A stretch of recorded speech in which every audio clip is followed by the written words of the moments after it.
बिस्मिल्लाहिर्रहमानिर्रहीम। अस्सलाम वालेकुम नाज़रीन, आप यूट्यूब चैनल देख रहे हैं। मैं इमरान खान हूँ। इस वक्त पंजाब की सूरत हाल सबसे पहले आपके सामने रख देते हैं। डेवलपमेंट बहुत ज़्यादा है, लेकिन इमरान खान साहब का स्टेटमेंट है, वहाँ से मैं आगाज़ कर देता हूँ। एक जुमला सिर्फ मैं आपको पढ़ के सुनाऊँगा, एक्चुअली वही मेन जुमला है। बातें उसके आगे पीछे इमरान खान साहब जितनी मर्जी करें, लेकिन एक्चुअल जो बात है वो यही है। इमरान खान साहब ने कहा कि मेरे पाकिस्तानियों, ये वक्त है डू और डाई का, ये लड़ने या मरने का वक्त है। अपने मुस्तकबिल के लिए निकलो, आखिर कब तक खामोश रहोगे। ये जी इमरान खान साहब की कॉल थी। और उसके बाद 3 शहर थे, बहावलपुर, एक शहर फैसलाबाद और एक शहर मियाँ वाली। अगर आप इसको ग्रेडिंग करें तो मियाँ वाली और फैसलाबाद ने तो तबाही कर दी है, क्योंकि मैं बहुत पहले आपको कह रहा था कि फैसलाबाद में पाकिस्तान तहरीक इंसाफ ने क्लीन स्वीप किया और वाइट वॉश कर दिया पाकिस्तान मुस्लिम लीग नून को, और राणा सनाउल्लाह समेत बड़े बड़े बुर्ज वहाँ पे उल्टा दिए। वो बड़ी तगड़ी पार्टी है वहाँ पे, फैसलाबाद के लोग फैसला कर चुके हैं और वो किसी सूरत भी PMLN की शक्ल भी नहीं देखना चाहते। उन्होंने वोट भी बहुत थोड़े दिए हैं। धांधली के बावजूद फैसलाबाद की सीटें नहीं छीनी जा सकी और धांधली के बावजूद फैसलाबाद को शिकस्त नहीं दी जा सकी। अब जो इस वक्त फैसलाबाद में सिचुएशन है, जो हमने मनाजिर देखे, वो ये है कि सुबह से गिरफ्तारियां हो रही थी। बहुत सारे लोगों को गिरफ्तार किया। अहमद खान, बच्चर और बैरिस्टर उमैर नियाज़ी ये मियाँ वाली से गिरफ्तार हुए हैं। फैसलाबाद से गिरफ्तार होने वाले जो MPA हैं उनकी तादाद बहुत ज़्यादा है। एक मंजर देखकर मुझे अफसोस भी हुआ, ये मेजर रिटायर गुलाम सरवर है।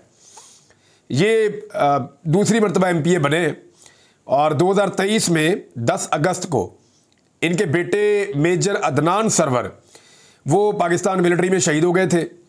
और ये शहीद का वालिद है, और देखें इसके साथ क्या सलूक किया जा रहा है। इनको धक्के मारे गए, इनको घसीटा गया, पुलिस वाले कैसे घसीट कर ले जा रहे हैं, मारते हुए, धक्के मारते हुए, तफे मारते हुए इनको लेकर जा रहे हैं। और इनके नाले से इनको पकड़ा हुआ है, शलवार के नाले से, वहाँ से पकड़ के इनको काबू किया हुआ। बुजुर्ग आदमी है यार, और इतनी बड़ी उनकी उम्र है। फिर वो शहीद का वालिद है, फिर वो रुकन असेंबली है, उसको बहुत सारे लोगों ने वोट देकर मुंतखब किया है। तो ये जो सलूक है, ये तो डिक्टेटरशिप में होता था। एक्चुअली गुस्सा ये है नवाज शरीफ को और उनकी बेटी को कि हमारे लिए लोग क्यों नहीं निकलते। आगे नवाज शरीफ साहब का शिकवा भी आ रहा है, लेकिन पहले मैं जरा सारा सिनेरियो आपको बताऊं।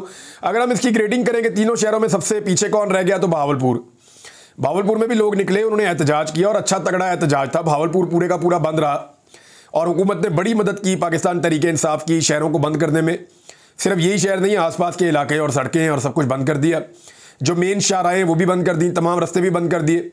बहावलपुर में जो है वो शौकत बसरा साहब की कॉल थी, उनके लोगों ने बड़ा ज़बरदस्त एहतजाज किया।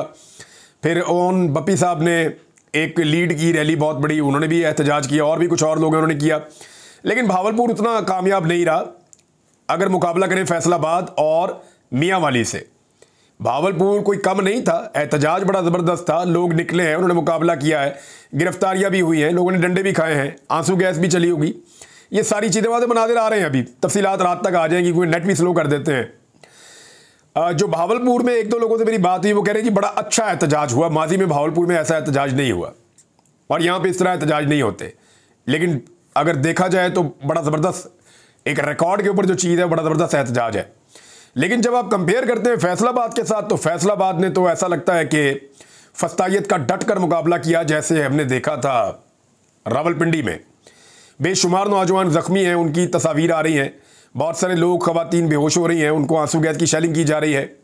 इवन कुछ मनाजिर जो हैं वो शेयर किए गए कि कुछ आम शहरी हैं, उन्होंने भाग कर मस्जिद में पनाह ली कि मस्जिद में वो महफूज रहेंगे। लेकिन एक रिपोर्टर ने वहाँ से रिपोर्ट किया और वो मनाजिर आए, और अयाज अमीर साहब ने उसको ट्वीट भी किया हुआ था कि मस्जिद के अंदर जो है वो शेलिंग की गई है।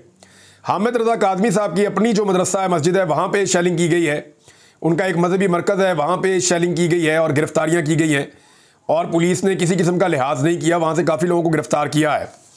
फैसलाबाद में जो आखिरी इतलात आ रही थी, घंटा घर के चारों तरफ, क्योंकि वहाँ पे 8 बाज़ार है तो 8 रास्ते हैं उसके, तो उसके तमाम रास्तों को बंद किया गया था। लोग रुकावटें हटाने की कोशिश कर रहे थे और घरों में से निकल कर अंदर वाले एरिया में भी इकट्ठे हो रहे थे। तो अब जो आखिरी इतलात आई उसके मुताबिक फैसलाबाद जो है वो लड़ गया बहुत बुरी तरह पूरी पंजाब हुकूमत की ताकत से, और हसन नियाज़ी, शेख शाहिद, बशारत डोगर, राणा अब्दुल रज़ाक और 4-5 दीगर MPAs हैं, वो घंटा घर के इर्द गिर्द जो है वो लड़ाई कर रहे थे। उनकी फ़ाइट चल रही थी पुलिस के साथ, और कारकुनों की बहुत बड़ी तादाद उनके साथ थी। हमाद अज़हर भी दिखाई दिए, उनकी भी झलक नज़र आई फैसलाबाद में एहतजाज में, वो भी उसके अंदर शरीक थे। लेकिन फैसलाबाद के लोगों ने हद कर दी है मार खाने के बावजूद, बार बार पुलिस की जानिब से टॉर्चर, गिरफ्तारियों के बावजूद आज सैकड़ों लोग गिरफ्तार हुए हैं पंजाब में। इन तीनों शहरों में बहुत बड़े पैमाने पर गिरफ्तारियां हुई हैं और आज ही नहीं, ये पिछले 2 दिनों से जारी थी। तो हर किस्म की फस्तायत के बावजूद लोगों ने डटकर मुकाबला किया और अपना एहतजाज कामयाब बनाया है। तो फैसलाबाद के बारे में मैंने आपको सारी सूरत-ए-हाल बताई। अब आप आ जाए मियाँ वाली। मियाँ वाली के बारे में हम सब पहले जानते थे कि मियाँ वाली पीछे नहीं हटेगा, इमरान खान साहब की कॉल पे निकलेगा। वो लोग बड़े सख्त हैं, तो मियाँ वाली के अंदर बंदोबस्त भी बहुत सख्त किया गया था। बड़े पैमाने पे ट्रक्स और कंटेनर्स लगाए गए थे, रास्ते बंद किए गए थे, आंसू गैस की शेलिंग की गई, गिरफ्तारियां की गई। लेकिन इसके बावजूद मियाँ वाली के शहरी डट गए। वहाँ से ऐसे मनाजिर भी आए हैं कि सामने से जो है वो, अच्छा कुछ जगहों से रिपोर्ट हुआ कि स्ट्रेट बुलेट्स भी फायर हुई हैं। ये हसनैन है और वो रिपोर्ट करते हैं नया पाकिस्तान में, तो उन्होंने रिपोर्ट किया कि स्ट्रेट फायरिंग हुई है और लोग बाल बाल बचे हैं। कुछ लोग जो है वो ज़ख्मी हुए, रबड़ बुलेट फायर किए जा रहे थे और उसके अलावा जो है वो आंसू गैस की शेलिंग तो बदतरीन हो रही थी। तो इसमें उन्होंने भी रिपोर्ट किया। कुछ और दीगर सहाफ़ी उन्होंने बताया कि जी मियाँ वाली की सिचुएशन बड़ी टेंस थी सारा दिन, लेकिन लोगों ने हार नहीं मानी। लोग पुलिस के सामने और लॉ इन्फोर्समेंट के सामने हाथ ऐसे फैलाकर खड़े होते रहे। ये मनाज़िर भी हमने सोशल मीडिया के ऊपर देखे हैं। बहरहाल पूरा का पूरा मियाँ वाली बंद था, एक ज़बरदस्त किस्म की हड़ताल थी, एक बड़ा तगड़ा एहतजाज था। मियाँ वाली का पूरा शहर इमरान खान के साथ खड़ा रहा और पुलिस अपनी पूरी ताकत इस्तेमाल करने के बावजूद बुरी तरह नाकाम रही है। तो ये तो हो गया जी मियाँ वाली का, फैसलाबाद का और भावलपुर का एहतजाज। अभी इसके बहुत सारे विजुअल्स आने हैं, इसके बहुत सारे मनाज़िर अभी आएंगे। जैसे जैसे वो आएंगे तो आपको आइडिया हो जाएगा कि ये किस लेवल का एहतजाज हुआ है और लोगों ने कितने शानदार तरीके से इमरान खान साहब की कॉल पर लब्बैक कहा है। इसमें मकसद जो है वो एक दफ़ा हम फिर कह देते हैं कि इमरान खान साहब की इस कॉल का मकसद है कि आइन में जो तरमीम के ज़रिए हमला किया जा रहा है, जो आइन की शक्ल को बिगाड़ा जा रहा है सिर्फ ज़ाती फ़ायदे के लिए, 3 चीज़ें हैं ना। एक, इमरान खान को अंदर रखना है मिलिट्री कोर्ट्स के ज़रिए से। दूसरी चीज़ जो इसमें कही जाती है वो ये है कि इस हुकूमत ने अपने आप को बचाना है ताकि फार्म 47 का मामला ना खुले। और तीसरी चीज़ इसमें जो बताई जाती है कि हुकूमत के लोगों के जो करप्शन के केसेस हैं वो कभी भी ना खुले और लूट का माल उनके पास ही रहे। ये 3 मेन वजूहात हैं। इसके लिए जो कुछ भी करना पड़े वो कर रहे हैं। अब इसी दिन में नवाज शरीफ साहब भी एकदम मंजर आम पे आए। उन्होंने कहा जी अपना घर अपनी, हालांकि इमरान खान साहब की ये स्कीम थी उसको इन्होंने कॉपी किया है, अपना घर अपनी छत के नाम से ये आ गए बाप बेटी प्रोजेक्ट लेकर। तो वहाँ मियाँ नवाज शरीफ साहब ने बातचीत की है और नवाज शरीफ साहब ने बहुत अजीब बातें की। एक तो उन्होंने पाकिस्तानियों को भेड़ बकरियाँ करार दे दिया और उन्होंने कहा जी भेड़ बकरियों की तरह पीछे चलने वाले इमरान खान से हिसाब लें। मामला ये है कि 40 साल हुकूमत की इस मुल्क के ऊपर शरीफ खानदान ने, और वो हिसाब मांग रहे हैं इमरान खान के 3 सालों का। हालांकि इमरान खान उन 3 सालों में भी शरीफ खानदान के डाले हुए गंद को साफ करने की कोशिश कर रहे थे। खासतौर पे जहां उन्होंने हाथ डाला, जिस फाइल में हाथ डाला उसके पीछे से शरीफ खानदान निकल आता था और पता चलता था जी अशराफिया इसके पीछे इनकी मौजें लगी हुई हैं। शुगर माफिया यही निकलते थे, IPPs का माफिया यही निकलते थे, रेंटल पावर्स का माफिया यही निकलते थे, करप्शन के कोई केसेस यही निकलते थे और ठेकेदारों के अंदर माफिया यही निकलते थे। सड़कों के अंदर, टेंडर्स के अंदर, हर जगह पे हर माफिया के पीछे यही खानदान निकलता था और इनके हवारी निकलते थे। तो इमरान खान साहब तो चीज़ें ठीक कर रहे थे। मैं रोजाना की बुनियाद पे आपको रिपोर्ट करता हूं। आखिरी चीज़ जो मैंने आपको रिपोर्ट की वो ये किया कि नवाज शरीफ ने यह किया था कि ये जो गन्ने का फोक होता है ना, जो बाकी बच जाता है रस निकालने के बाद, वो जो बुरादा सा उससे बिजली बनाते हैं, वो बिल्कुल ही कोड़ियों के भाव होता है, उससे बिजली बनाते हैं पाकिस्तान में। इन्होंने कानून बना दिया कि जनाब जो इंपोर्टेड कोयला है जो बहुत महंगा है उसके बराबर पैसे देंगे आपको। जब आप बिजली बनाएंगे, हम जो आपसे बिजली खरीदेंगे ना, तो पैसे हम इंपोर्टेड कोयले के बराबर आपको देंगे, फोक के पैसे नहीं देंगे। कौम को इन्होंने लारा लगाया कि जनाब ये फोक से बिजली बन रही है, बगास से, वो बड़ी सस्ती बिजली है, हमारे यहाँ पे बेशुमार बगास है। शहबाज शरीफ की उस दौर की तकारीर उठाकर आप देख लें, वो बार बार कहते थे जी हम बगास से, गन्ने के फोक से हम बिजली बनाएंगे, हम तो बहुत सस्ती बिजली बनाएंगे, हमारे यहाँ पे मौजूद है। और भाई बिजली तो फोक से बना दी, लेकिन कौम से पैसा ले लिया इंपोर्टेड कोयले के बराबर। इमरान खान साहब ने इसको भी ठीक करने की कोशिश की और उन्होंने इसको रोक दिया। नवाज शरीफ साहब और शहबाज शरीफ वापस आए और वापस आने के बाद इन्होंने फिर वही खेल खेल दिया और दोबारा से ना सिर्फ वो पेमेंट की बल्कि 5% का इजाफा भी कर दिया। और उसके अंदर एक बड़ा बेनिफिशरी जो है वो जहांगीर तरीन के साथ साथ शहबाज शरीफ साहब का अपना बेटा भी है, सलमान शहबाज, जो अक़वाम मुत्तहिदा में जाकर बैठ के तकरीर भी अपने वालिद गिरामी की सुन रहा था। तो नवाज शरीफ साहब ने गिले शिकवे शुरू कर दिए जनाब और 40 साल की हुक्मरानी के अंदर इन्होंने जो तबाही फेरी है उसके ऊपर बात नहीं करते। ये इमरान खान के 3 साल का रोना रोते हैं। और अब नवाज शरीफ साहब एस्टेब्लिशमेंट के ऊपर से उठाकर सारा का सारा बयानिया अदलिया पे शिफ्ट कर रहे हैं कि जनाब जज कसूरवार थे। बिलावल भी यही कर रहे हैं, यानी बिलावल के वालिद को जो फेंटी लगाई है वो नवाज शरीफ वगैरह ने लगाई है एस्टेब्लिशमेंट के साथ मिलके। और नवाज शरीफ ने जरदारी को जेल में डाला। जो जबान कटने का एक वाक़या है वो भी नवाज शरीफ के दौर का है।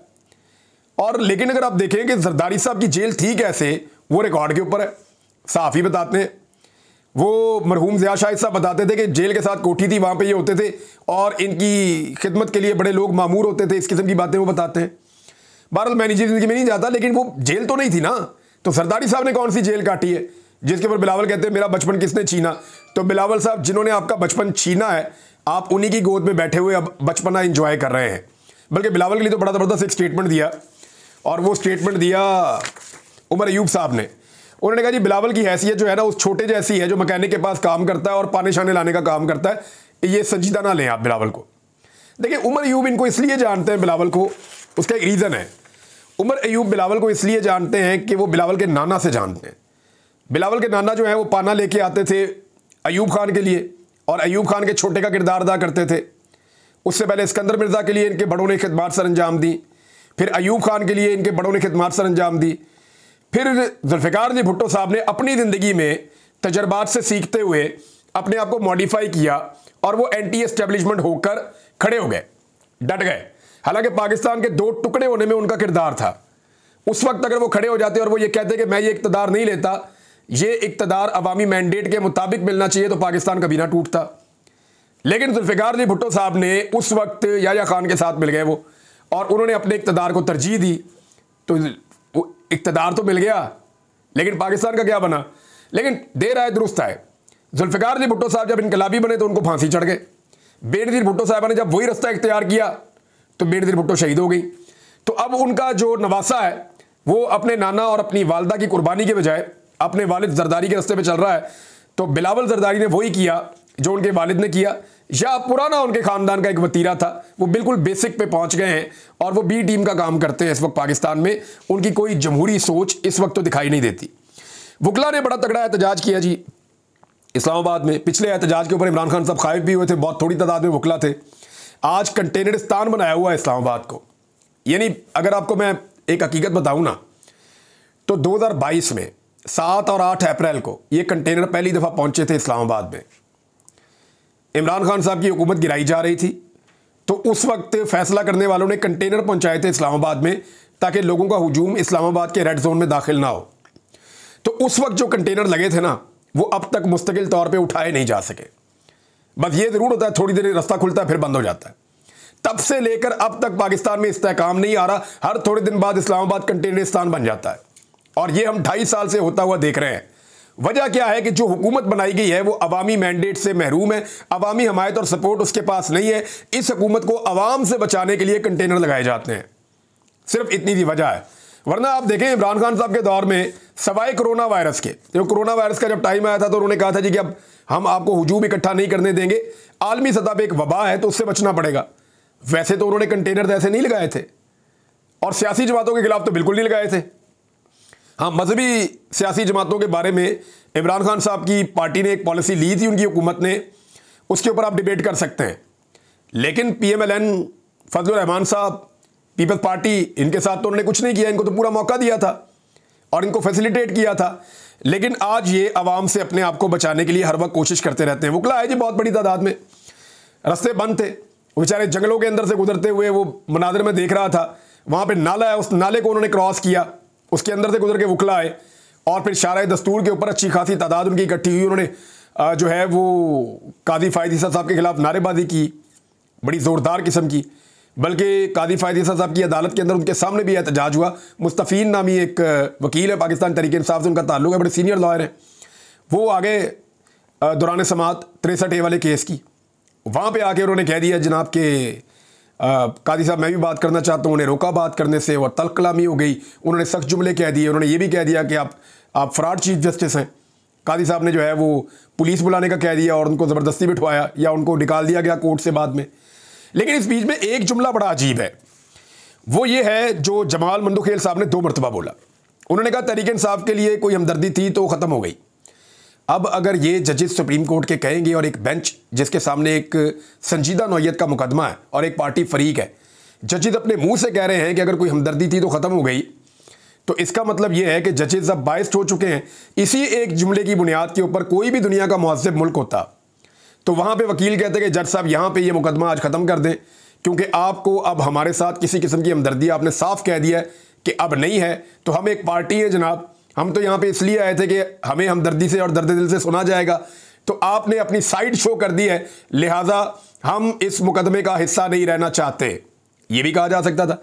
क्या पाकिस्तान तहरीक इंसाफ इसका हिस्सा रहेगी या नहीं रहेगी, एक बड़ा सवाल है। कादी साहब का बाहर पुतला भी जला दिया गया और ये भी नारे लगाए गए, कादी तेरी जिंदगी शर्मिंदगी शर्मिंदगी, इस किस्म की बातें वहाँ पे की गई और नारेबाजी की गई। ये पहली दफ़ा नहीं हुआ, PMLN ने गंदी गालियाँ भी दी हुई हैं साबिक चीफ जस्टिस को इसी शारा दस्तूर के ऊपर।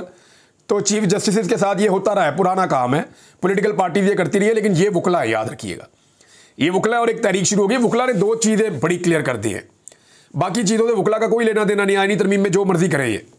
एक वो कहते हैं जिसके ऊपर फड्डा पड़ना है, मैं आपको पहले बता रहा हूं कि फड्डा अगर पड़ेगा तो दो चीज़ों पे पड़ेगा। नंबर एक, वकला ये कहते हैं कि हमारा अगला चीफ जस्टिस मंसूर अली शाह है, बस ये पत्थर पे उन्होंने लकीर का, ये हम इसके अलावा हम नहीं मानेंगे, नंबर एक। नंबर दो, वो ये कहते हैं कि हम सुप्रीम कोर्ट के ऊपर किसी और अदालत को नहीं मानते। ये जो अदालत आप बनाना चाह रहे हैं, आईनी अदालत, और सुप्रीम कोर्ट को उसके अंडर करना चाह रहे हैं, ये हम नहीं मानते। हाँ, कोई मिली जुली चीज़ कुछ और हो जाए तो शायद वो मान जाएं, लेकिन ऐसी अदालत को वो नहीं मानेंगे। ये दो चीज़ें अगर हुई ना तो पाकिस्तान में फड्डा पड़ जाएगा, रौला हो जाएगा पूरे पाकिस्तान में, वकला की तहरीक चल पड़ेगी। अब जो केस लगा हुआ था वो तो बहुत सारे लोगों ने रिपोर्ट कर दिया, आपको आइडिया हो ही गया होगा कि सुप्रीम कोर्ट ऑफ पाकिस्तान में क्या चल रहा है।